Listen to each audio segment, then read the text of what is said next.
Ya, halo, selamat berjumpa lagi dengan Insan BPRC Indonesia. Salam sehat, baik jiwa, raga, dan usahanya. Kali ini kita bersama dengan Bapak Tulus sebagai Direktur Utama dari BPR Klaten. Mari Pak Tulus, silahkan dikenalkan diri Anda, siapa sih? Monggo Pak Tulus. Terima kasih, selamat sore menjelang malam ini Mas Avandia. Perkenalkan saya Tulus Sunianto, STSE, kebetulan diberikan amanah sebagai Direktur Utama PT BPR Bank Klaten Perseroda sejak tahun 2015 dan sampai dengan saat ini. Terima kasih Pak Tulus atas kesediaan untuk masuk di channel kami. Pak Tulus sebagai pemimpin Bank Klaten termasuk hebat bisa mempertahankan rekening dana desa yang dari awal sampai saat ini masih tetap eksis. Bagaimana sih Pak waktu ada gonjang-ganjing keluarnya beberapa BPR yang tidak bisa mengelola dana desa, tapi ternyata Bapak Tulus tetap bisa mengelola dana desa. Barangkali ini juga menjadi inspirasi bagi teman-teman yang belum mengelola rekening dana desa. Siap. Ya, terima kasih, alhamdulillah Mas Afandi. Jadi kami mungkin termasuk pionir untuk pengelolaan rekening dana desa ini, karena sebelum ada DDADD sudah sejak tahun 2009 itu sudah rekening desa sudah di Bank Klaten. Jadi belum ada dana besar kayak sekarang. Masih 30 juta, 20 juta itu sudah sejak awal di sini. Dan ketika memang ada beberapa regulasi seolah-olah tidak membolehkan rekening harus di bank umum dan seterusnya, itu alhamdulillah komitmen dari pemerintah daerah, dalam hal ini Bu Bupati, tetap berharap PT BPR Bank Klaten sebagai BPR-nya milik pemerintah Kabupaten Klaten yang sudah ada biarlah tetap di Bank Klaten. Yang perlu bisa ditambah. Oke. Dari rekening dana desa saya dengar juga Bapak mengelola sertifikasi guru. Bagaimana strategi untuk mendapatkan itu? Karena tidak semua bisa ini Pak. Nah, apakah ini karena sejarah dulu atau seperti apa? Atau memang ada ini harmonisasi yang bisa dilakukan? Monggo Pak. Iya. Jadi mungkin disebut kesuksesan mengelola dana desa, karena alhamdulillah juga kepala desa, bendahara, perangkat desa itu alhamdulillah nyaman di Bank Klaten, mungkin karena kantornya juga hampir di setiap kecamatan ada, sehingga para perangkat desa itu merasa nyaman. Kemudian cara kami melayani juga enak gitu, sehingga dari pengelolaan dana desa yang alhamdulillah lancar ini menjadikan pemerintah daerah mencoba untuk Bank Klaten coba untuk penyaluran dana yang lain. Alhamdulillah saat itu ada sertifikasi guru itu, dan berbagi dengan sertifikasi yang ada, kita ambil yang sertifikasi guru SD. Dari tahun sejak pertama ada sertifikasi itu. Jadi ya lumayan gayeng itu, artinya gayeng itu kami harus sosialisasi ke UPTD, membuka rekening gratis, masing-masing guru calon penerima dan seterusnya. Dan tentunya setelah ada kebijakan dari pemerintah daerah, kita juga perlu selalu membangun komunikasi dengan OPD yang membidangi. Misalnya kalau desa ya semua dana kan ya hubungannya dengan regulasi di bidang di OPD Badan Keuangan. Kemudian kalau di desa ya pemerintahan desa, kalau guru ya di Dinas Pendidikan. Itu selalu kita sering gathering atau bertemu bersama. Bagaimana penyalurannya berjalan baik, tidak melanggar aturan. Selain itu Pak, apalagi Pak sekiranya yang bisa masih yang dikelola selain dana desa, sertifikasi guru, barangkali dana-dana lain yang istilahnya tumpengnya itu tumpeng APBD, Bapak bisa kelola ya Pak? Jadi mungkin ini sebuah usulan juga, semoga ini didengar semua stakeholder. Untuk BPR melalui Pemda itu kan juga berkontribusi besar untuk PAD Pemda masing-masing. Kalau bukan kita semuanya yang membesarkan, siapa lagi? Harapan kami ya sekarang kan yang juara itu kan yang bank ekosistem ya Pak Avandia. Banknya Pemda ya mengelola apa yang bisa dikelola Pemda, harusnya melalui BPR-nya melalui Pemda kan gitu. Nah, harapan kami nanti kayak Bank Klaten itu ke depan ya bisa paling tidak tambah ada P3K, THL. Kalau sekarang itu ya bantuan-bantuan keuangan ke masyarakat, ke desa, kemudian Banten Cukai, Nggih. dari provinsi itu melalui di Bank Klaten semuanya. Oke. Otomatis Pak ya, itu juga bisa dibanding dengan kreditnya ya. Betul. Oh iya, kita juga dipercaya Pemda melalui program Klaten Subur. Oh gitu. Nggih. Klaten subsidi bunga ringan. Oh nggih. Kurdanya Kabupaten Klaten. Nggih, nggih. Itu seperti apa Pak? Jadi pemerintah Skemanya Kabupaten atau seperti Klaten skemanya begini. Jadi pemerintah kabupaten menganggarkan subsidi bunga kepada para usaha mikro, terutama di daerah-daerah desa miskin, di daerah-daerah di masyarakat di desa-desa itu, dari kredit yang diberikan itu maksimal plafon 50 juta. Itu di cover anggaran dari subsidi pemerintah, dan itu 80% dari bunga bank. Misalnya kami ngasih bunga 1%, ya yang 80% dari subsidi. Kemudian debitur mikro itu hanya 0,2%. Wah, sangat ringan sekali Pak Ya, di bawah KUR Mas. Di bawah KUR, Pak. Ini pun juga bagian dari ini Pak ya, pemulihan ekonomi nasional Pak ya. Betul. Saya rasa itu. Ya. Oke, menginjak ke pemulihan ekonomi nasional, Bapak ini kan sebagai penyangga Yogyakarta yang sebagai kota wisata Pak. Apakah dengan pergerakan sekarang yang mulai tumbuh itu juga mempengaruhi juga di Bank Klaten atau seperti apa Pak? Terutama Klaten sebagai penyangga, atau memang Klaten punya ekosistem pariwisata sendiri seperti apa? Ya, jadi alhamdulillah untuk wilayah Klaten COVID luar biasa turunnya. Jadi saat ini hanya tidak lebih dari 20 orang terkonfirmasi aktif, itu artinya sudah banyak yang sembuh semuanya, dan ekosistem ekonomi kayaknya sudah mulai bangkit. Ya. Toko-toko sudah ramai, wisata sebagian sudah mulai dibuka walaupun terbatas seperti itu. Namun kebangkitan dari perekonomian itu dampaknya bagi perbankan masih sangat kecil Mas. Artinya masih banyak. Kebetulan di Bank Klaten itu kan 85% itu standing kreditnya, penyalurannya itu ke usaha mikro. UMKM. Hanya 15% ke konsumtif. Dilihat dari para debitur kami yang relaksasi itu masih banyak yang belum selesai, baru 50% lah dari 800-an debitur itu, ya kita masih sekitar 350 masih minta relaksasi. Tapi udah mulai tumbuh Pak, mulai bisa bergerak lah, itunya nggak pembayaran gitu kayak ya, gitu. Pembayaran angsuran itu mulai bulan Oktober November itu sudah mulai ada sebagian. Ya harapan kami nanti, target kami sebenarnya Desember itu relaksasi, walaupun masih diperpanjang oleh OJK. Tapi kami memang merencanakan itu semua debitur kami selesai relaksasi kembali ke POJK 33 di Januari 2022. Oke, berarti sudah terkondisikan Pak ya? Sudah Insya Allah terkondisikan. Oke.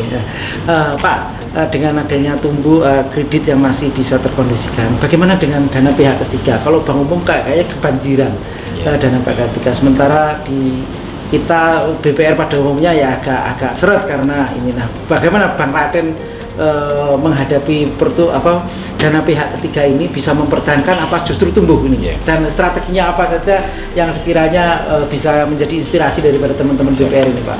Jadi untuk kredit yang diberikan itu kita tumbuh sekitar 8%. Kemudian untuk tabungan itu tidak mencapai target, tapi tumbuh dibandingkan dengan Desember kemarin, terutama di deposito. Jadi yang terjadi sekarang itu, kalau tabungan tumbuh hanya 2%, kalau deposito itu masih tumbuh lebih dari 10% di tempat kami. Nah itu kayaknya memang masyarakat, para pemilik dana itu masih wait see dengan uangnya, dan memilih yang punya profit agak besar. Walaupun LPS turun, terus deposito kami table rate-nya juga turun, tapi masih tertarik di deposito.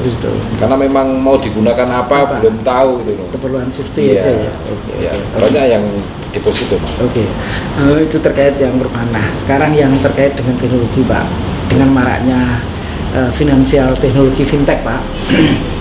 Kalau di pinjol kemarin ada gejolak yang berbagai macam kebijakan dikeluarkan oleh OJK, termasuk penurunan suku bunga pinjol, pinjol juga regulasinya juga semakin ketat, fintech pun juga diregulasi dan pengawasannya juga begitu ketatnya. Nah, bagaimana Bapak mensikapi fintech yang sudah merambah ini? Kira-kira ke depan Bank Klaten seperti apa, Pak? Agar kami juga mendapat inspirasi terkait dengan Bank Klaten yang sudah menguasai di Klaten ini. Monggo. Jadi pertempuran di darat sudah mulai mau diambil alih pertempuran udara. Oh, bahasanya gitu bahasanya. Nah, sementara pertempuran di darat itu persaingannya juga sudah luar biasa. Jadi kayak BPR itu kan tidak mungkin bisa ya. Misalnya di perkreditan itu kita memberikan bunga semurah bank umum karena memang penghimpunan dana kita juga sudah biayanya agak tinggi. Apalagi sekarang pemerintah melalui program ekonomi nasional PEN itu dengan yaitu dengan kurnya itu luar biasa, kita banyak di take over, menggerus kita. Jadi memang perang di darat berat. Jadi bagi kami nanti adanya fintech itu ya salah satu cara kita tidak mati ya, menurut saya harus berkolaborasi, bekerja sama dengan fintech yang ada, dan harapannya nanti kita dapat tambahan poin di perang udara kan. Nah, bagaimana Pak? Bapak seandainya nanti mempersiapkan untuk yaitu tadi istilah Bapak perang udara atau menyiapkan itu kira-kira Pak, kira-kira seperti apa? Jadi yang sudah kami lakukan memang kami bekerja sama dengan bank umum dulu. Dalam hal ini misalnya kita ada virtual account, yang real time itu ada Dana Mandiri, kemudian yang baru yang dalam proses ini BRI. Jadi di BPR milik Pemda Sejateng DIY sudah MOU dengan BRI. Harapannya nanti dalam pengelolaan dana-dana pemerintah daerah itu dengan BUMN perbankan itu semoga saja ada garis yang sama. Kemudian untuk dengan fintech yang ada, memang dalam rencana kerja kami ke depan yang pertama tentunya dari kami sendiri harus belajar, Pak. Kami harus belajar dengan beberapa pihak yang sudah mulai bekerja sama dengan fintech, menyiapkan internal kami, dan kemudian mulai masuk bekerja sama dengan fintech yang ada, yang aman dan seterusnya. Dan harapan kami tahun depan itu triwulan pertama sampai minimal triwulan kedua lah kita bisa sudah mengelola portofolio kita bekerja sama dengan fintech. Ya, artinya kan BPR ini tidak harus menutup diri tapi harus membuka diri karena teknologi begitu berkembang pesat, kita harus mengikuti gitu Pak. Atau seperti apa? Jadi bagi kami kita harus mengikuti perkembangan gitu ya.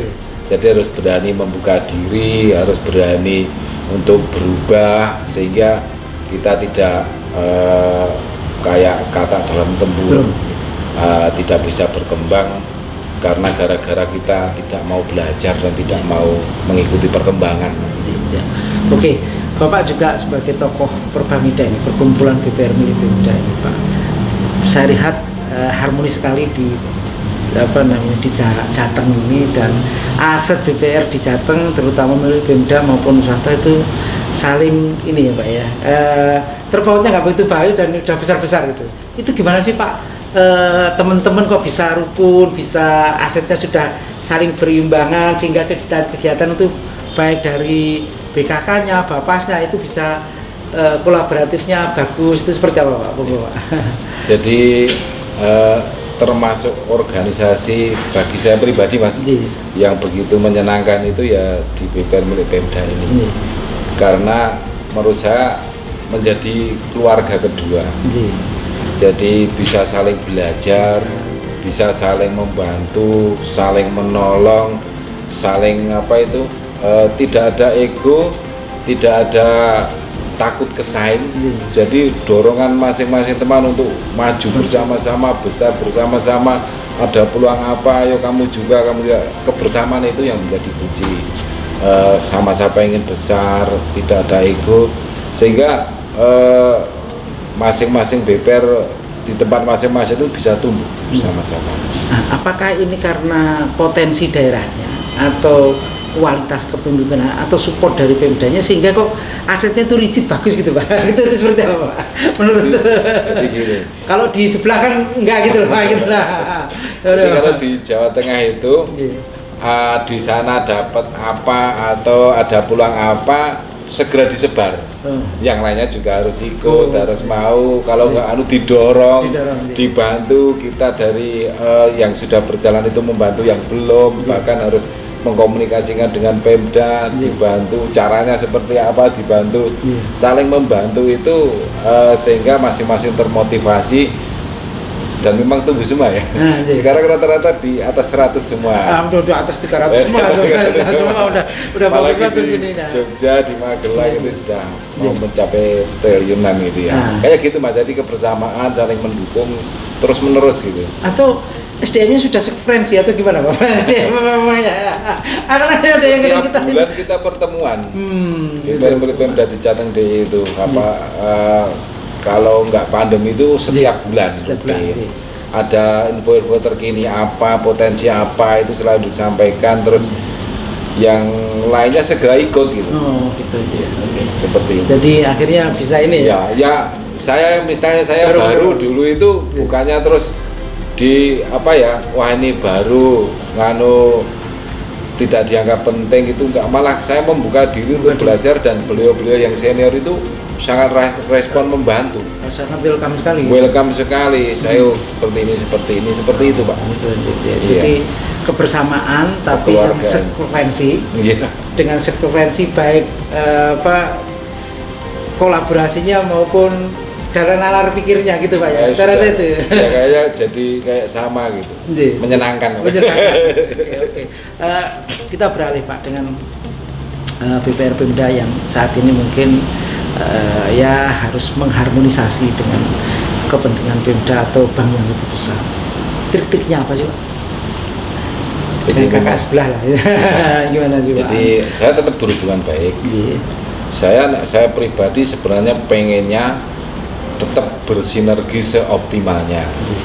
Jadi sinergi dalam artian positif, semuanya bisa saling membantu menolong tanpa niat untuk melukai atau pengen menakali gitu. Lahir batin sinergi itu harapan kami. Dan sebenarnya sangat bisa. Karena pasarnya bisa dibagi, terus kuenya bisa dibagi, segmennya bisa berbagi. Kalau itu lillahi ta'ala masing-masing itu saling bersinergi, besar semuanya, tidak ada problem semuanya. Oke Pak, saya kalau mencermati fintech nih Pak, kayak sekarang kayak menggandeng dengan BPR, itu pikiran saya itu kayak dengan ada Red Doors atau OYO yang mengelola atau berkolaborasi dengan hotel-hotel. Nah, saya berpikiran apakah fintech itu juga seperti ini, berkolaborasi dengan BPR, dia itu punya teknologinya, punya ini kayak Red Doors dan OYO Pak. Red Doors dan OYO. Nah, kalau pandangan Bapak seperti apa dengan fintech yang menggandeng BPR atau kita yang harus ibaratnya hotel kita itu yang harus mau diajak kerja sama OYO atau Red Doors gitu, atau OYO atau Red Doors-nya itu yang harus mencari mitra dengan hotel. Ibaratnya fintech ini bermitra dengan BPR itu apa gimana bentuknya Pak? Yang menurut pandangan Bapak ini ada BPR yang fungsinya ya penghimpunan dana, penyaluran kredit. Kemudian ada fintech yang sebenarnya punya fungsi yang sama. Bedanya BPR saat ini ada yang berteknologi sudah tinggi, ada yang belum, ada yang terbentuk regulasi. Sementara fintech sudah punya teknologi lah. Ini bedanya hanya di pasar Mas. Jadi pasarnya yang berubah. Sementara perubahan untuk mengikut pasar itu BPR lebih cepat fintech daripada BPR. Lah kalau BPR pengen meraih pasar yang berubah menjadi seperti sekarang kayak ada Red Doors, kayak ada OYO itu, ya hotelnya melakukan sedikit inovasi-inovasi sesuai ketentuannya aplikasi itu, terus kita bekerja sama lah. Demikian juga di BPR, pasarnya sekarang sudah ke depan akan berubah, pengen cepat, pengen persyaratan mudah, dan semuanya kalau tidak didukung teknologi yang canggih untuk meneliti orang, meneliti calon debitur itu butuh investasi yang besar lah. Sekarang fintech sudah siap, sementara BPR juga harus mengikuti biar dapat pasar baru. Ya menurut saya memang harus kita bekerja sama. Oke. Terakhir Pak, ini udah panjang. 2022 sebentar lagi akan 2022 kita akan segera lalui setelah 2 tahun kita mengalami pandemi 2020-2021 karena ada varian baru. Kira-kira prospektus 2022 BPR di Indonesia atau terutama BPR Pemda yang Bapak sekarang berkecimpung seperti apa Pak? Ya, bismillahirrahmanirrahim. Jadi kalau melihat perkembangan saat ini, yang ditakutkan kayak adanya COVID gelombang ketiga, doa kita semuanya semoga tidak terjadi. Amin Pak. Kita juga kemudian vaksinasi, kayaknya juga pemerintah begitu giat melalui semua OPD, semua kementerian, semua kabupaten giat untuk vaksinasi. Harapannya tidak ada lagi pandemi, ekonomi berjalan. Saya optimis Mas. Kalau tahun 2022 itu tidak ada pandemi, tidak ada gelombang lagi ledakan pertumbuhan ekonomi. Jadi saya dalam rencana bisnis kami ke depan memang saya mentarget tumbuh seperti sebelum pandemi. Ya. Harapan kami ada ledakan, kita bisa mengambil ledakan pertumbuhan ekonomi di bidang kita itu, dan kita bisa melebihi dari tahun-tahun kemarin. Kira-kira seperti itu. Oke. Bismillah. Terima kasih Pak Tulus atas beberapa pencerahan. Paling tidak kita punya wacana lah kita seperti apa dan mengelola BPR seperti apa. Dari teman-teman bisa dibuat inspirasi untuk barangkali yang mengikuti channel kami di YouTube ini. Siap. Gitu. Nah, kami ucapkan terima kasih Pak Tulus. Gitu. Barangkali ada close statement? Siap. Terima kasih. Yang penting menurut saya ikhtiar optimal, selalu berdoa, berikan yang terbaik. Oke, terima kasih. Itu Bapak teman-teman BPRC Indonesia, salam lancar aktiva produknya dan salam sehat untuk lembaganya. Terima kasih, dadah.